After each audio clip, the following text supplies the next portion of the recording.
मैं जैसे ही निकला, थिंग्स हैपेंड, पीछे से बॉटल आया and I could not react. मतलब मुझे समझ ही नहीं आया मेरे लिए, क्योंकि I don't come from that kind of a background that हम लोग के आसपास ये सब चीज़ें होती हैं ना, हमने कभी ये देखा। तो मेरे लिए थोड़ा सा शॉकिंग था ये। कई बार वो रिलीजियस कमेंट्स आने लगते हैं which was not needed at all, because in सब चीज़ों में इन चीज़ों का कोई लेना देना नहीं होता। तो वो मुझे थोड़ी सी और ज़्यादा हर्टफुल लगती हैं, गलत चीज़ें लगती हैं। ओके, आपका अभी रिसेंटली एक इंसिडेंस हुआ था जहाँ पे कुछ फैंस ने आपका फैंस होने का दावा किया था, बट जी। चीज़ें कुछ और थी। हमने वो वीडियो देखा था, क्या कुछ बताना चाहेंगे इस बारे में?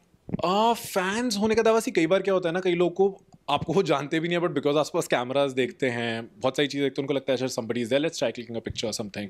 बट कई बार ऐसा होता है आप जल्दी में होते हैं, आपका मूड नहीं है। जैसे मैं उस टाइम वेट कर रहा था अपनी कार का, and I was suppose to go for an event. मैं लेट हो चुका था बहुत ज़्यादा, एंड बैंड्रा का ट्रैफिक, तो थोड़ी सी मैं हरी में था, और मैंने देखा कि एक ग्रुपिंग हो रही है वहाँ पर। I was not feeling comfortable, and already मैं एक बार वार्न कर चुका था। मैं जैसे ही निकला, थिंग्स हैपेंड, पीछे से बॉटल आया and I could not react. मतलब मुझे समझ ही नहीं आया मेरे लिए, क्योंकि I don't come from that kind of a background that हम लोग के आसपास ये सब चीज़ें होती हैं ना, हमने कभी ये देखा। तो मेरे लिए थोड़ा सा शॉकिंग था ये।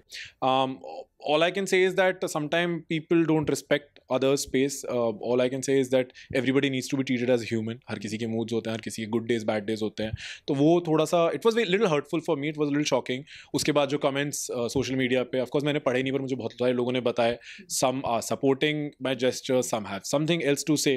I mean, of course people will say a lot of things, but जब उसके ऊपर बहुत सारी चीज़ें होती हैं, कई बार वो religious comments आने लगते हैं which was not needed at all, because इन सब चीज़ों में इन चीज़ों का कोई लेना देना नहीं होता। तो वो मुझे थोड़ी सी और ज़्यादा हर्टफुल लगती हैं, गलत चीज़ें लगती हैं। कमेंट की आपने बात की है, तो मैंने भी कुछ कमेंट पढ़े थे। There are people who saying कि एक्शन क्यों नहीं लिया आपने? सी अब वही बात है ना, अभी वहाँ इतनी लोग हैं, सब चीज़ें हैं, अगर एक्शन लेना था बहुत लोग थे, कोई और भी रोक सकता था। तो वो मुझे होना क्यों ज़रूरी है? और अगर मैं एक्शन लेता, आज वो लोग बोल रहे हैं मैंने एक्शन नहीं लिया, वही अगर मैं एक्शन ले लेता, रिएक्ट कर देता, तो वही मैं एरोगेंट, रूड, बदतमीज़, सक्सेस सर पे चढ़ गई है, फैंस को ट्रीट करना ज़्यादा, वी सी दैट। सो आप कुछ भी करेंगे, हर चीज़ का नेगेटिव है, हर चीज़ का पॉजिटिव है। सो आप कुछ भी करेंगे, there will be people who will not like it, and there will be people who will love it. So I think you have to be authentic to yourself. जो आपके दिल में आप वो करो, बाकी दुनिया तो बोलती रहेगी चीज़ें। Serials on sets to personal interviews and fun segments with actors. Subscribe to Telebytes right away.